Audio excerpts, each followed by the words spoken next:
abantu benshi bazobumva ngo ibintu ngo vyaduze none ko wicaye nuko ko uricaye nyene nacu uri kurakora mugabo nukuva je noroye inkoko ukorora inkwavu ubundi agaca yorora impene bivuze ngo ico kintu aba ari ikintu gikomeye cyane gose bidusaba rero ko tugirane dukurikiza ijambo ry'Imana rero abakristo benshi mu ijambo ry'Imana ntibarimo bazi yuko ibintu byose vyikora kuja mu ishengero biratangaje ugasanga umuntu nigeze kubibona nk'iko sinzi ni Burundi ko biriho naho umuntu usanga agiye mu rushengero bamuhaye amazi ngo arasengeye n'amavuta aho gusenga agace yisiga amavuta agace zinduka yigiye agace yizera ry'amavuta kanyara kantu gato cyane gose ahubwo ijambo yari kwatura ngo Yesu aravuga ngo ico muzosaba cyose mu izina ryanje nzogikora none gashakara mu ishengero bavuze ngo nzoheza gigwa ngo bampaye inzu sako bayiguhaye mu kwizera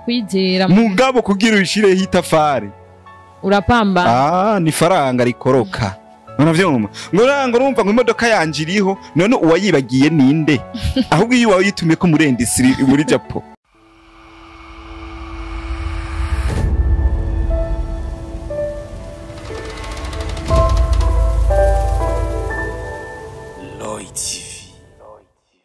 Shalom shalom bakunzi ba Loy TV ndabagumbire mu izina rya Yesu Kristo ndabakunda cyane kuri mikro muri kumwe na Françoise ndayisenga batazira Fafa Love Jesus ndakunda Yesu Kristo cyane kuko yarangiriye mu gishingo uno musi kuba nitwuku cyangwa uno musi kuba nsuku nuko Yesu Kristo yankunze nari kure ariko yaranyigije hafi n'Imana niwe muhuza duhuza n'Imana haleluya uno musi nabaza mu invite mwiza cyane wahezagiwe wasize amavuta n'Imana ndibaza muramubona shalom Shalom mugwe neza cyane gose turashimwa Umwami Yesu mwashobora kuramutsa abakunzi ba Loy TV Burundi yego ndabaramukije abakunzi ba Loy TV mwese nagumbire mu izina rya Yesu yego hama umwevite wacu arashobora gusenga bwa dutangure ikiganiro cyacu data mu izina rya Yesu Kristo turagushimiye ugira kandi waturinze watuzigama kuva mu gatondo kugeza no mango mbese turasengeye abazokumva kino kiganiro bose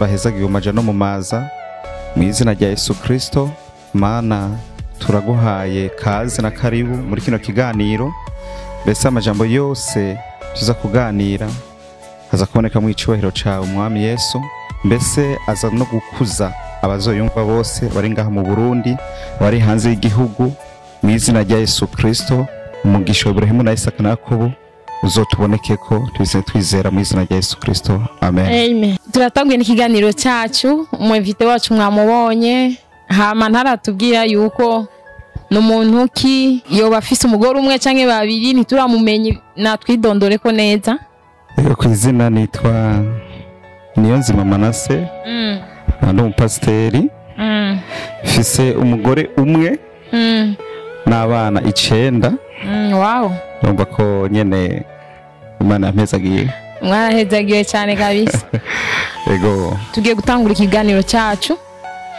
teme ivuga la puissance de la vérité nashaka nkuko bariko baradukurikirana kugira ngo tugire ikintu twofashwa jewe namwe muko baradukurikirana nashaka mbazi kibazo kimwe hariho dubwire différence y'agakiza n'ingabire ego murakoze cyane gose kumbaza ico kibazo agakiza ni Imana yakoze muri Kristo Yesu kuko igihe umwana w'umuntu yacumura mu itongo rya Edeni Imana yagize umugambi wo kumusubiza ubwo buzima Yesu Kristo rero yambura icubahiro yafise mu ijuru aza gucungura umuntu ni kuvuga rero agakiza gatandukanye gute n'ingabire agakiza ndonko winja mu mugambi w'Imana ukavuga ngo hari ico Yesu yakoze ku buzima bwanje kuko ijambo ry'Imana ngo umwizeye wese ahabwa ubasha gucika umwana w'Imana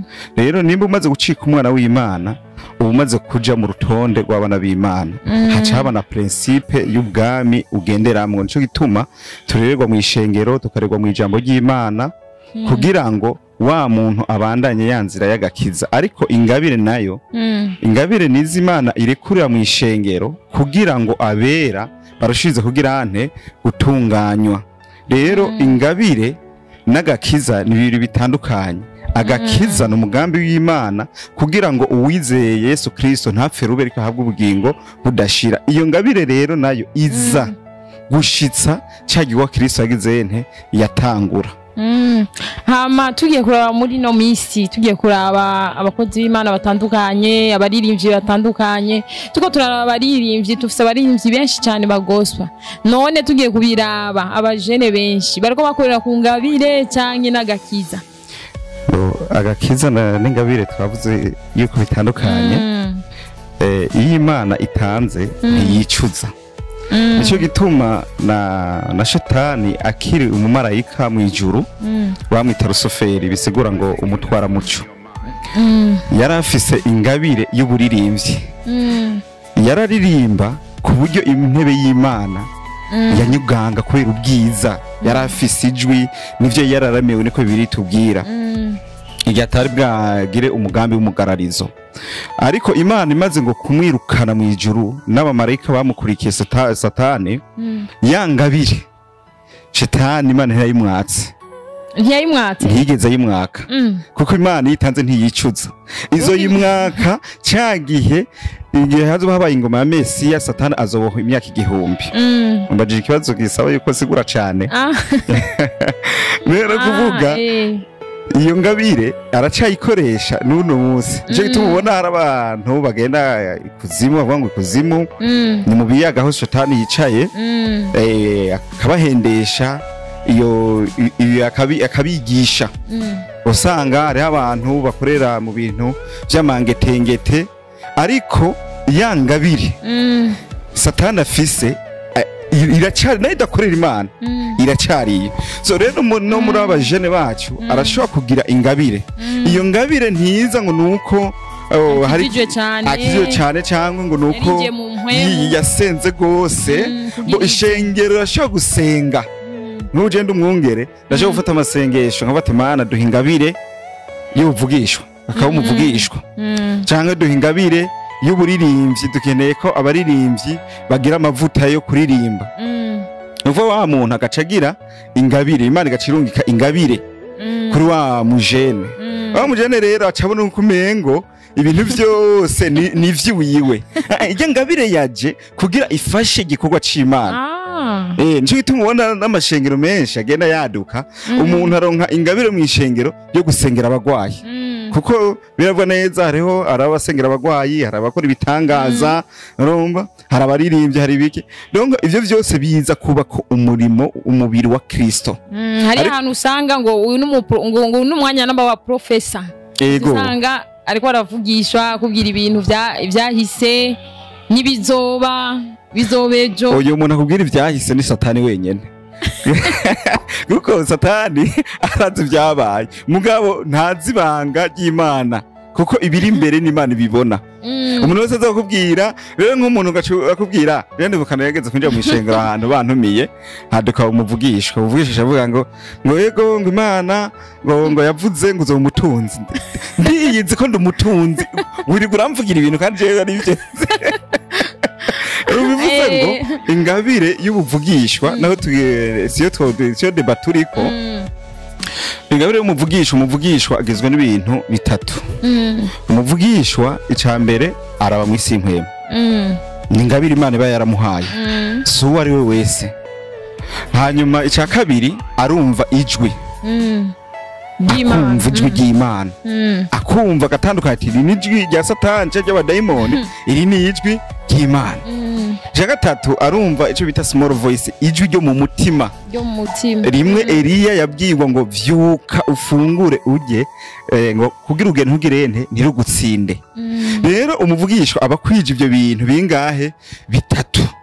Rero iyo hageze umwanya wo kuvugishwa, uwo muntu erega si bya bindi byo kuzura birukanga bagira bigeje ntavyo nzi. Ko birivuga ngo nzosengesha ubwenge bwanje, nongere nsengeshe ndi muhemu yanje. Nakubwiye umuvugishwa arabona, arumva ibyo mu isi impwemu akabizana. Rero uri kurambwira ibyarenganye muri 2015 muri Imana ibivuze no munsi cyangwa ati vraiment wavangiye. Rero twari ku kintu bita ingabire. Ari abajene benshi, abajene buno munsi surubanza ndabaciriye. n'abantu batagomba gufadika mu ijambo ry'Imana.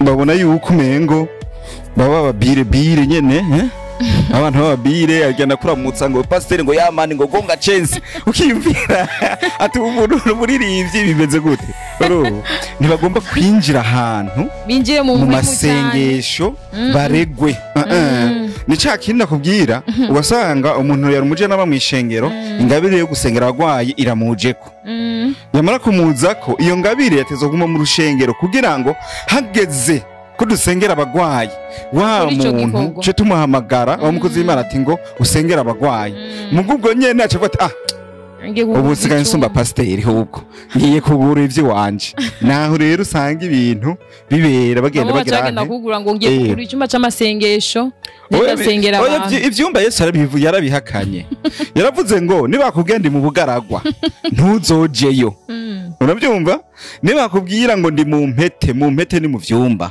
ntuzojeyo kubera iki ari ibikorokera hariya mu mpete atari Yesu abirimwo hari ibikorokera mu bugaragwa atari Yesu abirimwo umunsi twaronse akanya gatomoye tuzogira deba kuri ako kantu kajana n'ibintu mu n'ivyumba no mu bugaragwa.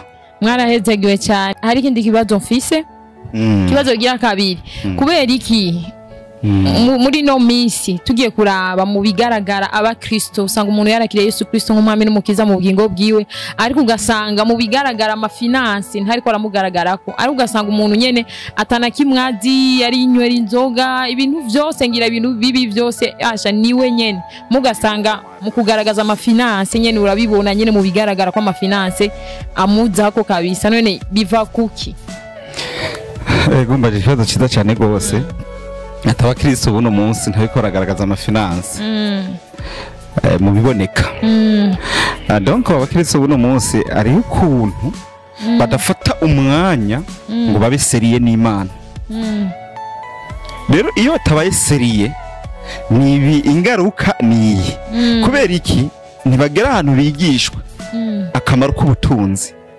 kandi natwe kwa pasiteri nuvuga ko ari ikosa tugena dukora ntidufata abantu tubigishe ubutunzi ahubwo abapasiteri batwitange nabo bagiye babwira abantu yuko umuntu afise ubutunzi atazoja mu ijuru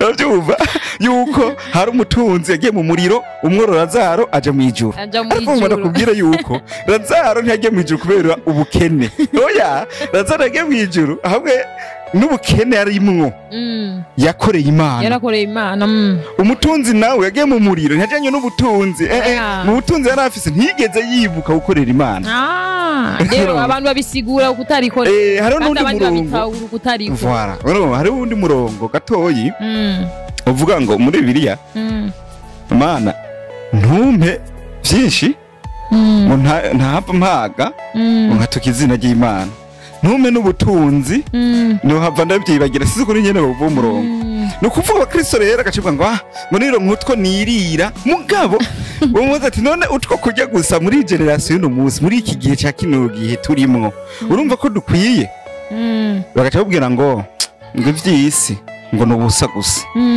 mugabo ivyisi nubusa gusa utabifise urarubusa urumva naho rero tutahuriza abantu benshi bisanga bari hasi bazi yuko gutunga amafaranga bazoja mu muriro ariko ngo ndakubwire nta na hamwe Bibiliya tubwira yuko umuntu afise ubutunzi azoja mu muriro tugiye kuraba neza donko nuko utimenya ntona nk'ubu nk'akarorero usomye nka Zaburi ya 39 ko guhere ku murongo wa mbere Imana yadutumirira ko twobaseriye nayo iratuzi ariko abakristo benshi bari ahantu bidodomba Imana yarantaye Imana ntimbona abantu ntibambona ariko abana batokubona Imana yo irakubona hanyuma bavuga ati none ni gute batagaragaza ubwo butunzi dusomye muri Matayo umurongo w'indwi ikigabane c'indwi umurongo w'indwi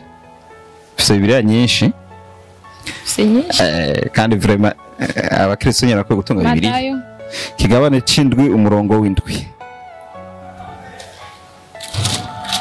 bice c'indwi umurongo w'indwi musabe muzohabwa, musabe muzohabwa, murondere muzoronka, murondere muzoronka, muramutse muzokugururirwa. Ego umurongo w'umunani, usaba wese ahabwa, urondera aronka, uramutsa yugururirwa. Amen. Amen. Rero inyishu niyo ngomba gutangira ngaho. Bibiliya tubwiye ngo Yesu yavuze ngo nimusabe muzohabwa. Mugabo rero abakristo baravanga ibintu. Abona yuko asavye ahawe donko yizeye ko Imana izokora. Biratangaje kumva umukristo ngo nukuri ngo ntivyari ivyanje. Jeje namubaza none ivyawe tiketi iriko yivyi wawe niyi ngo nibigende ngo ngo ntivyari Imana ngo ntiyagomba ko ndabironka. Imana ayibona Imana yarago none wewe uriko vuga ko yagomba kubironka. Ijambo ry'Imana tubwira ngo ivyumviro mbiyumvirako n'ivyumviro vy'amahoro ntabwo ari ivy'ivyago. Donc Imana irakeneye gufungura neza, ko wambara neza, ko wigisha abana bawe neza. Ono byumva nivyo Imana ikugombako. Mugabo uciugira ubunebwe nibigucitse weme ngo Imana ngo ntiyagomba yuko ngo ntiyagomba ko ndabironka.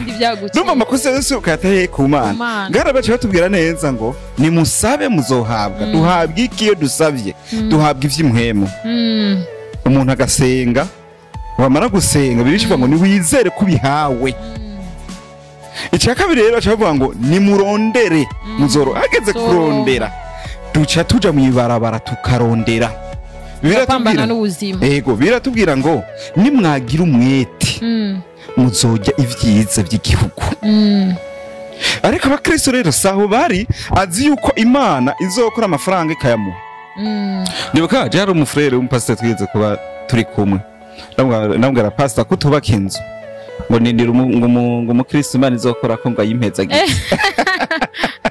Ndashaka ngo atpasa wowe uko nukwizera kwawe mugaje ngo banubaka inzu. Urumva? Rero abantu benshi bazi yuko Imana izobibakorera kujya Abisirayeli yabakorereye mano bari mu bugaragwa. Ariko Bibiliya tubwiye ngo nimurondere muzogirante muzoronka. Hageze ko turondera dutegerezwa kurondera. Dutegerezwa korora, dutegerezwa kurima, dutegerezwa gutanga amakori y'igihugu. Igihugu nisho gutera imbere bene cyo twebwe nyene tutagiteje imbere. Ego. Abantu benshi bazobumva ngo ibintu ngo vyaduze none ko wicaye. Uko ko uricaye nyene nacu uri kurakora. Mugabo nukuva je noroye inkoko, ukorora inkwavu, ubundi agaca yorora impene. Mbivuze ngo ico kintu yaba ari ikintu gikomeye cyane gose. Bidusaba rero kutugirane dukurikiza ijambo ry'Imana. Rero abakristo benshi mu ijambo ry'Imana ntibarimo. Bazi yuko ibintu byose vyikora. Biratangaje ko umukristo ahubwo ngo Imana izokora mu gusenga si wa muntu ayisire no gusenga ntari donko ne yageze kuryama asingira ku gitanda ngo Mana ngo uramfasha. Amen mu izina rya Yesu. Birakwiye. Yesu ariko avuga ngo nimwame musenga ubudasiba. Ni musenge kugira ntimuje mu mosha mabi. Iyumvira nk'umuntu akaba afise n'urubanza muri sentare. Ariko araburana agaca aryama. Gushika mu gatondo nta mwanya afise gusenga. Mugabo bariko barapambana mu rubanza, bariko baraburana. We yagiye ku mupfumu. Ntigeze aryama. Abiriko seriye. Sanga umukristo ni wa mukristo nyene no gusenga ntumubaze ari mu bidandazwa kubonekana dimanche ni bimwe nyene bimugoye mugakibagira uwo bahereranye wewe. Wasanga ntakijijwe uyo yirwa mu bapfumu agumagara gutanga raporo ku mupfumu. Umupfumu agomuhereza ibivuvu. Twari tukwe kumenya muri ino si tugwana n'ubwami turi mu bwami bubiri. Hari ubwami bw'Imana, hari ubwami bwa Shetani. Kandi na Shetani aratanga. Nuko gusa ivyo atanga ari ruhendo. Rujana umuntu mu buzimire no kuzosha ibihe vyose. Ariko twari tukwe kumenya mbega twebwe abakristo koko ndarondera. Ijambo ry'Imana ko ryavuze ngo nsabe. Nta wundi ntezo gusaba reka mfate umwanya rero gusaba Imana. Nongera mfate n'umwanya kugira hane wo gukora ndondere. Kubera iki Bibiliya tubwira neza ngaho usomye mu itanguriro haratubwira neza itanguriro 30:28. Haratubwira neza abakozi itanguriro igabane ca 30 28 28 ati ncira ingero nzokugerera nanje nzoyitanga. Ego aho yari Yakobo ariko hari Abani. Yakobo yari umuhungu wa Isaka. Isaka yarabifise ko yari umuhungu wa Ibrahimu. Mugabo umunsi umwe Yakobo yisanga afitaniye ibifu, afitaniye ingorane n'uwo bavukana yitwa Isau. Arahunga. Ashitse ariko aragenda, Imana avuga ngo nzoguhezagira. Bihuye na rya jambo twumva ngo saba nzobaha. Aragenda muga amaze gushika hariya nawe yarafise amasezerano n'Imana yuko izomugira ubukomeye cyane gose. Yafashe umwanya wo gukora. Hanyuma abwira abana ati jewe ndagukoreye igihe waranzurumye, jewe rero ngomba nigire. Mugara barambwa ati oya ncira ingero yose ukeneye, mbwira umushahara, ingero n'umushahara, mbwira umushahara jewe ushaka gukora buri kwezi ntangore kuguha. Yakobo aramubwira ati jewe umushahara wanje uzomugenda uku. Hanyuma aragirane arakora, Bibiri ivuga ngo akura y'ubutunzi bwinshi. Usomye no ngaha itanguriro igabane ca 26 umurongo wa 12 kushika 14 harabivuga neza ukuntu Isau umuhungu wa Ibrahimu yaragere mu Afilistiya, ariko ngo atangura gukora.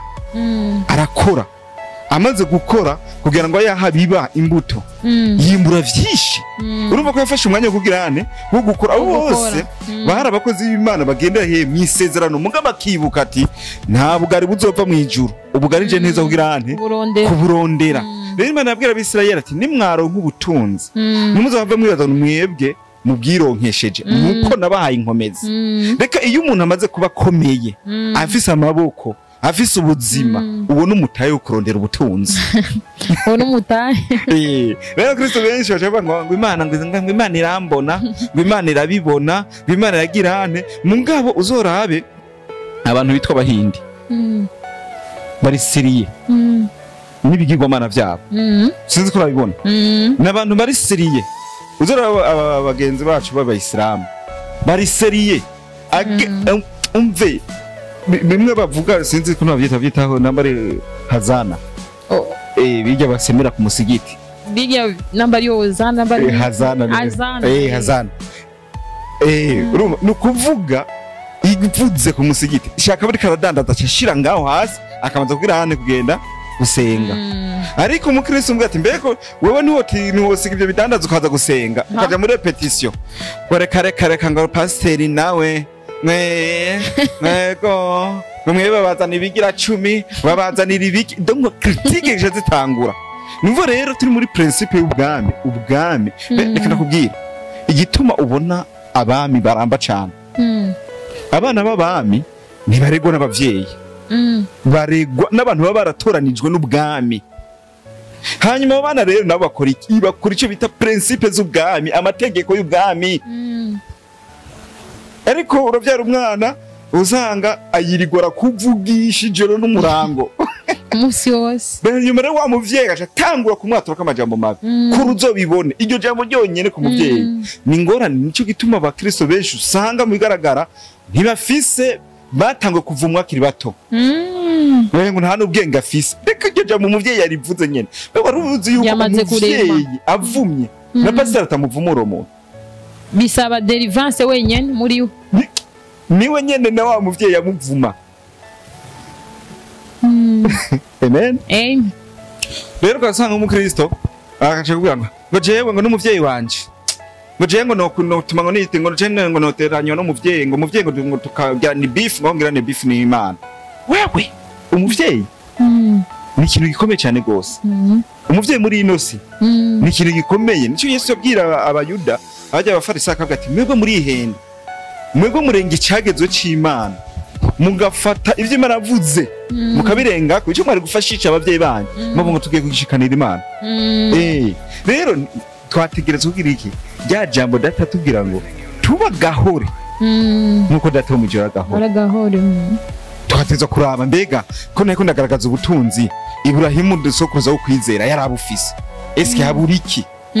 Ibrahimu nawe nyene ntivyamuje kuko nyene uribuka ko yabaye inyambukira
mavuta aho gusenga agace yisiga amavuta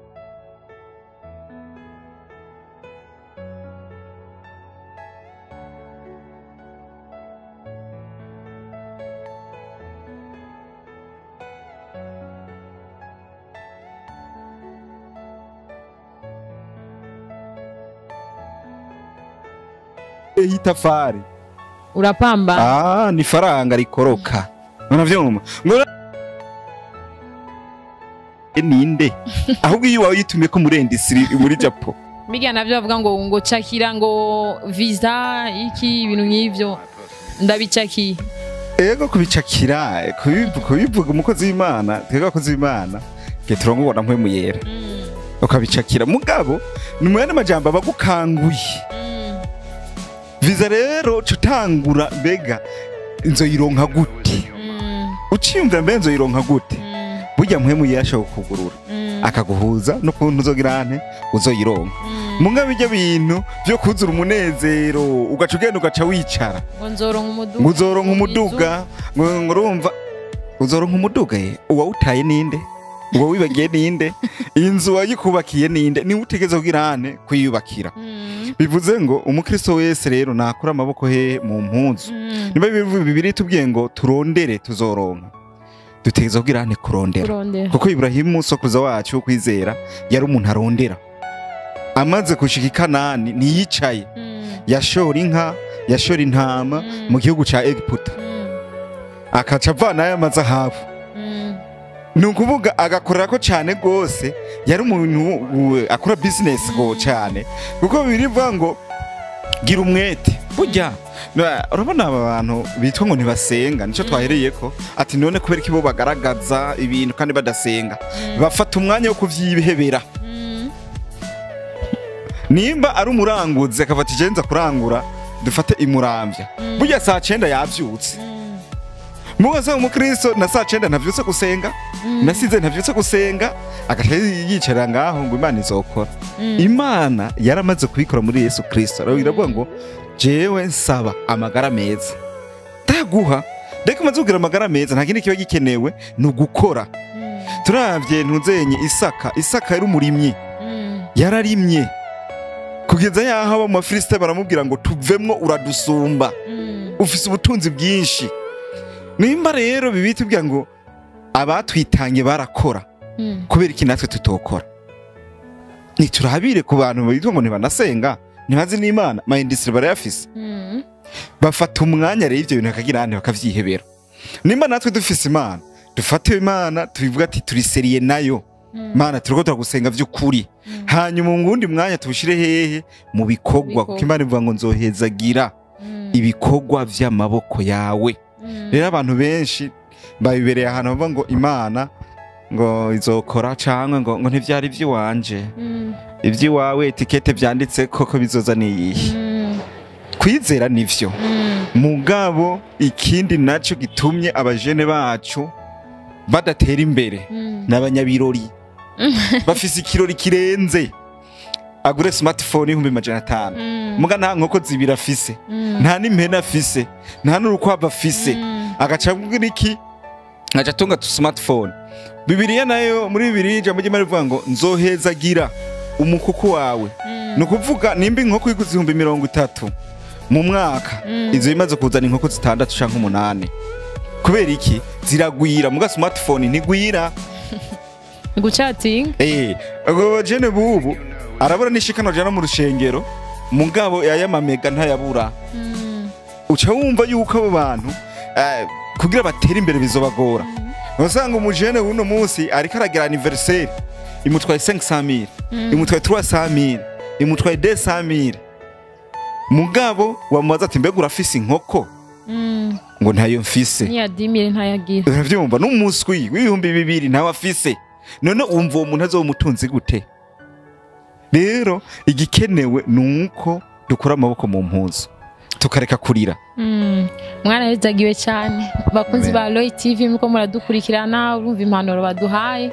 Abajene benshi bakunda ibirori bakunda anniversaire yigo tusanga nta kintu na kimwe ufise uri kurisuganya kora ivyari byo byose uko akazi n'akazi urashobora kudandaza nambu ushoboye kudandaza amagi ushoboye kudandaza imisigati ivyari byo byose umutahe urumva ko bidasaba amahera menshi ariko bisaba yuko nubwo wohera ku mahera make ariko ukizera Imana izoguhezagira muri ivyo nyene ivyo bikorwa vy'amaboko yawe. Urumva hari impanuro nyinshi twahawe mwarahezagiwe cyane abariko baradukurikirana ukaba twumvise kandi ngo ubutunzi bwa mbere nuko Imana yaguhaye amagara meza. Ufite amagara meza ubwo n'ubutunzi bwa mbere ubufise. Mwarahezagiwe cyane tuzosubira tuzobazanira abandi bakozi batandukanye abakozi Imana batandukanye abavuga butumwa abaririmbyi Fafazo kwa maya bazaniye aba invite benshi cyane mwarahezagiwe cyane bye bye.